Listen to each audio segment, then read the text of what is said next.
Hello and welcome to our podcast, Voices for Democracy, Sri Lanka's election 2024. Now, we are in a critical area where we're thinking about who is supposed to be our ninth president. Now, this could, of course, bring in different sorts of factors into how would one person bring in the economic factors of it, how will they improve Sri Lanka, and of course, their respective manifestos. But as the public of Sri Lanka, we need to have an understanding onto how this would really impact our daily lives. What are the long-term benefits? How would it affect our immediate future? We need to have the discussion. So, of course, these series of episodes that we're putting out through these podcasts are to show you the importance and to give you a bit of an in-depth understanding onto how our next president or how the political climate in Sri Lanka would affect our well-being for now, tomorrow, and the years beyond.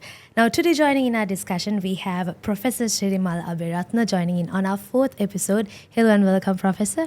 So today our hopes of discussion is to sort of understand how the next candidate or how this current climate would affect our economy. So my first question to you, Professor, is what are the real challenges that we have as a country for Sri Lanka in terms of maybe until 2032? Right.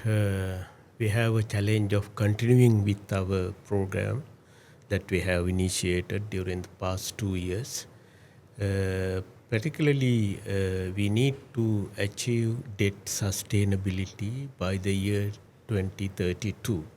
And we have a kind of a program to achieve that, and then that is to reduce our debt burden to a manageable, to a bearable level, and it was unbearable, that's why we had to default. But we had some negotiations with our creditor, and all these negotiations have come to a concluding stages very soon, so that we should be able to achieve debt sustainability, which means actually we should be able to meet those debt obligations frequently, annually, because at the moment we don't pay part of those debts that we are supposed to be paying. And secondly, we are also in need of new debt, and we have to borrow more. So that we should be borrowing, and that is called gross financing needs, that has to be maintained comfortably and without going beyond the limits. So in addition to these two things, reducing our debt burden and achieving the debt sustainable level, gross financing needs, and thirdly, we also have part of our foreign debt, because total debt, domestic and foreign. So that foreign debt part, and that's a special category because we can't pay it in rupees. We have to convert rupees into dollars, and that is really a challenge. So that this aspect has to be improved, how to convert rupees to dollars and pay foreign debt comfortably. So these are the achievements that we have to make until the year 2032. During this period, we should be improving in these areas. So as you said, Professor, we have current debt that we had to deal with, that we had to pay off both in local terms and also in foreign terms. And of course, with the development of the country, there has to be more debt that has to be brought in. And Sri Lanka had a very difficult time during the debt restructuring, the economic turmoil and everything going on. So there could be a question of course, in the eyes of a layman, if we are to look at the challenges that we have in terms of short term, in terms of medium and long term, in your opinion, Professor, what sort of challenges should we as the public aim to sort of, say, take into account? And also in your expert opinion, how should these challenges, both short, medium and long term, be assessed? Yes, and we have been facing these challenges during the last 2 years also, and we know that how difficult it has been. People, just like tsunami, we never had experience about tsunami, or only we heard about in the history and nothing we had experience, and only in 2004 that we realized how dangerous it was and how pathetic the outcome was. In the same way, we didn't have an economic crisis, so that we experienced it. We only heard economic crisis in Europe and in Latin America, in Africa before that. But this time, actually, we really experience and we know how difficult it is from the eyes of general public. They have been affected in two ways. One is the crisis impact, and we experience shortages of commodities, basic needs, and price hikes, and long queues, and fuel, gas, medicine. We got the full queues. package of an economic Yeah, crisis. so we had all these issues and we suffered from that. That is part of the suffering that the public had to undergo. The second part of the suffering is that immediately the government, the president, has to respond to that as a responsible political leadership. So actually we did that also, and with that we had to undergo tax hikes and also price adjustments, cost reflective price adjustment. So with all these things we had the second punch on our face. So we suffered in two ways. One is the crisis and second is the immediate policy response to the crisis. So as far as the next couple of years are concerned, the challenges that we have to face, of course you can't sort out all these things overnight, and it has to be a gradual process. In some countries it has taken 10, 20 years, about more than 10 years in Greece and more than 20 years in Venezuela. Venezuela is still there. But we quickly turn around our economy within 2 years, and that's a remarkable achievement that we made. But we cannot transform the lives of people from this crisis situation to a better position overnight. It has to be a gradual process, and that is the basic challenge that we have to face within the next couple of years, maybe within next 5 years or 10 years, while we are taking care of our debt burden and while achieving our debt sustainability. On the other hand, the major challenge is that how to sustain this economic progress beyond recovery, beyond debt sustainability. That is the major challenge. So in your opinion, Professor, say for example, we have the same trajectory moving forward. The economy slowly stabilizes, everything falls into place. We're able to make sure that our debt is not too much for us to take care of, not too much of a burden. If that is to continue, if the same progress is to continue, do you think there could be a potential second wave of an economic crisis for Sri Lanka, or do you think it might sustain and go through? There is a possibility for another crisis, in fact, for another deeper crisis that has been the world experience in some other countries. That's why we need that second approach. The first step is to achieve macroeconomic stability and debt sustainability, which doesn't make much sense in terms of our day-to-day life, and that's what we have achieved. So our inflation rate is lower and interest rates are lower, and so foreign exchange is flowing in. So these things are now we see, but they don't mean much about our lives. Only that we see that there are no long queues and all these things and no commodity shortages. But our lives, our living standards have to be improved. So that's why we need the second step, and that second step is economic progress, and economic progress based on trade. I emphasize the word trade. That means export growth, and also for that matter we also need to sustain import growth, because you can't, some people think otherwise, but you can't sustain exports without imports. So that's the second step, economic progress. Why we need that second step? Particularly to answer your question that we need to avoid the second crisis, number one. Number two, we need that economic progress based on economic growth, economic export growth, to sustain what we have achieved so far, that is debt sustainability and macroeconomic stability. We can't maintain these two things too long without economic progress. Number three, We know that our hard life during the last 2 years, and people have fallen below poverty line, and life is so difficult for the average person. So that has to be improved with income growth, job creation, and also poverty reduction. All these things can be achieved only with economic progress. So these are the three main reasons why we need this second step. So it's all about ensuring that our current sentiment isn't fallen down further, and a future economic crisis is, of course, restricted from happening. But the talk of the town these days, if you listen to any of the campaigns going on or any of the discussions that we have, is the topic of the International Monetary Fund.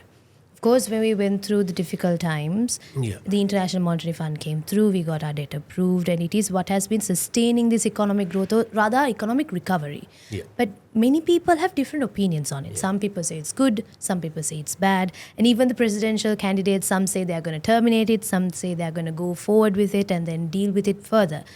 But in your opinion, taking into account all the economic benefits and sort of all the impact it might have on the general public, in the sense the ones who were heavily impacted from the economic crisis that we faced, do you think we should continue it? If we should, why should we continue it? Or in your opinion, should we discontinue it? We should stop going to the IMF. And there are countries which have done that. And our neighboring country, India, and for the last time it went to IMF in 1991.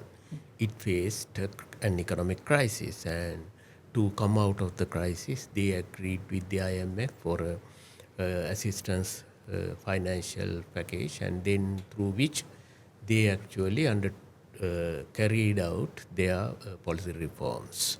And up to now, India has been carrying out those policy reforms. Because of that, we all know that Indian economy has been improving and exports have been growing. Economy is maintaining 7-8% economic growth rate per annum. So with all these things, what we see, the result of continuing with reforms. So because of those things, those achievements, reforms, number one, key word is reforms.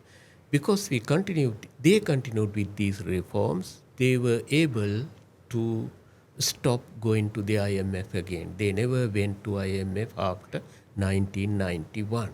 Another country I can cite is Thailand, and Thailand also had in 1997 the so-called East Asian financial crisis. It originated in Thailand with the collapse of baht, just like our rupee collapse against the dollar.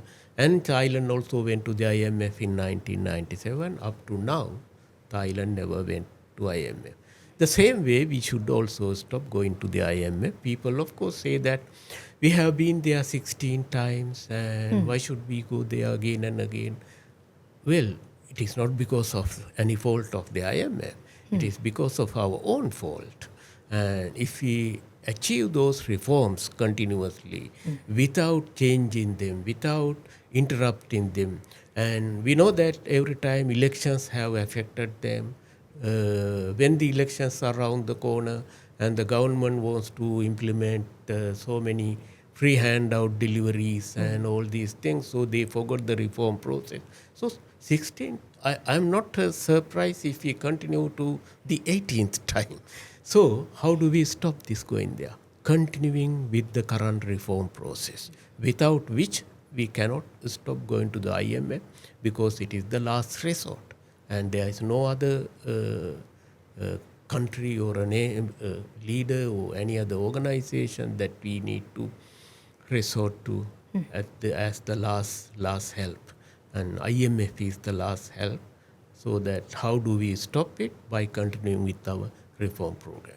So given that Sri Lanka sticks to the reforms, and given that Sri Lanka stays into the framework that IMF says this would of course help you in an economic growth, we should be good to go. I think Sri Lanka should stay within that framework, but not enough. And why not enough? Because the IMF purpose is different. Its purpose is actually help us to achieve those two objectives, macroeconomic stability and debt sustainability. Even in the case of debt sustainability, IMF role is very limited because it is only a supporter.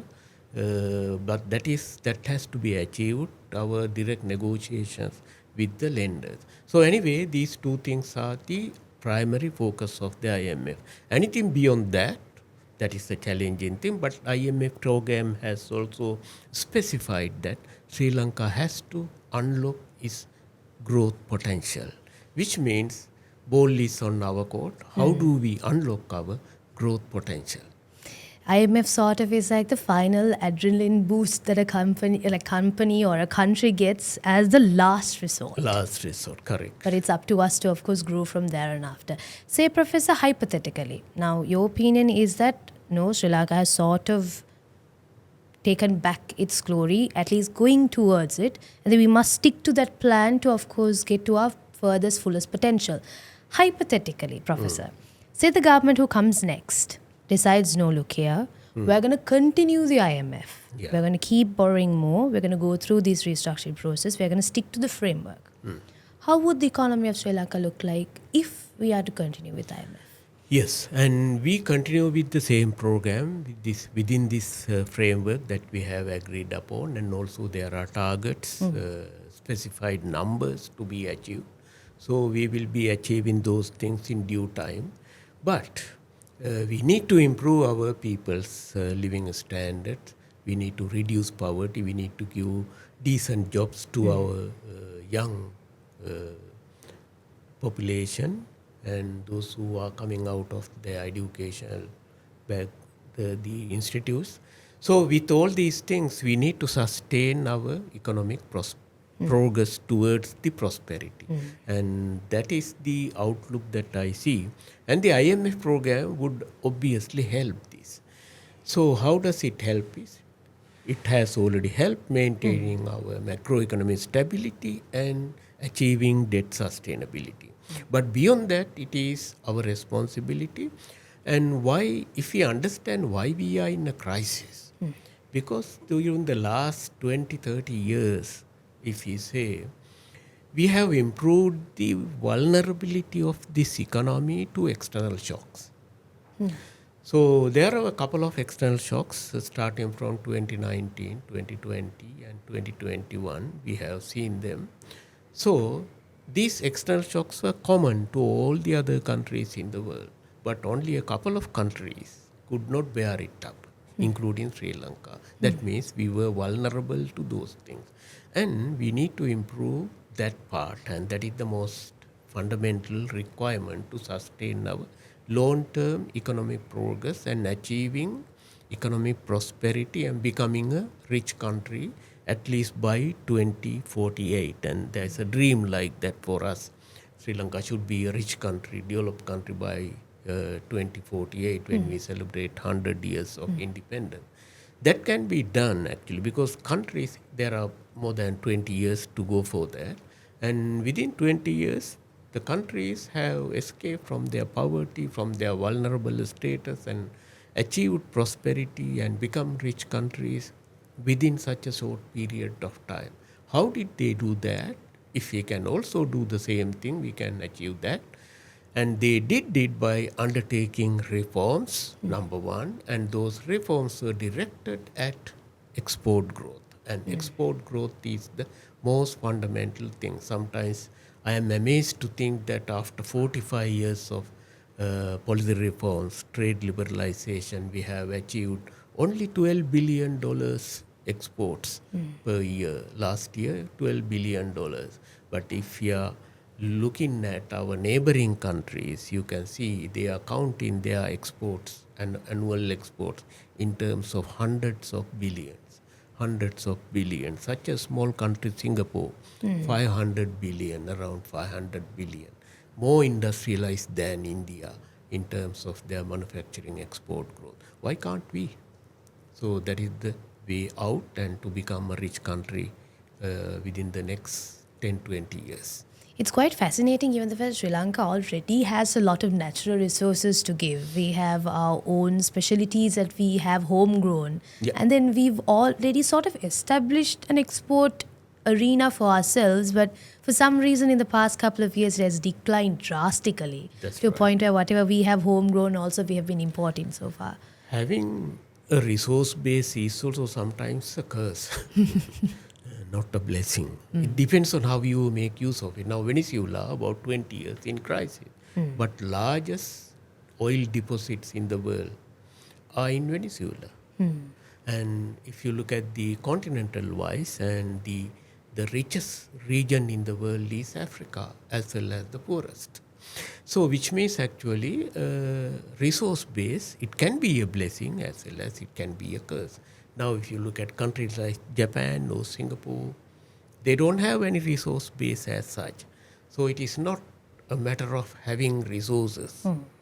It's a matter of your policy reforms. And of course, how you use it, whether to be exploited or to use it in you your have benefit. you have more advantages if you have resources, but you have to be very careful with that.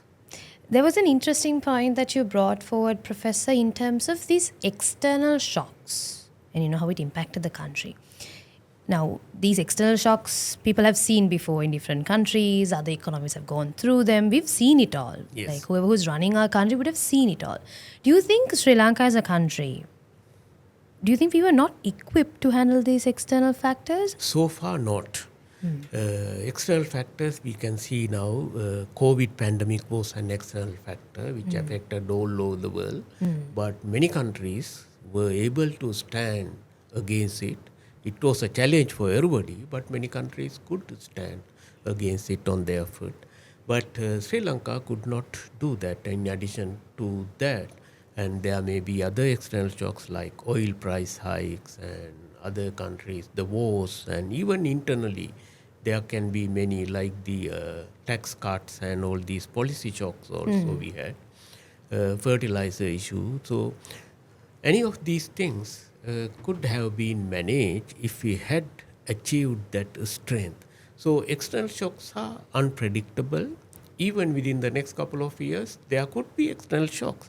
But that's why we have to be very, very careful in undertaking, carrying out our reform process, because right now under this situation, we have a very fragile economy now. If there is an external shock right now, Sri Lanka has no future. That's why we need to improve our economic strength and reduce our vulnerability to economic shocks like that, external shocks. Only with that, I think many countries have done that. It's not something strange. And only thing that we need to improve our economic strength through policy reforms. Since the topic of the day is about Sri Lanka's presidential election 2024 and of course how it ties in with the economy, what sort of advice do you have to whoever who might pick up the government, to whoever who will end up being our 9th president? What sort of a message do you have to our next president and the next government?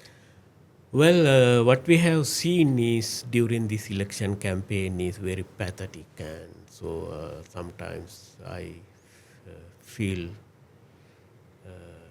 angry about those things, and many are competing on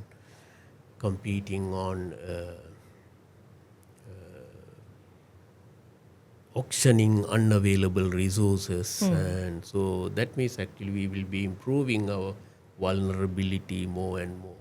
And it's not a question of how do you find resources to give away all these free handouts, and when we see those promises, it is now, unlike in the past, very customized way of. And if you go to tuk-tuk drivers, there is a special package for them.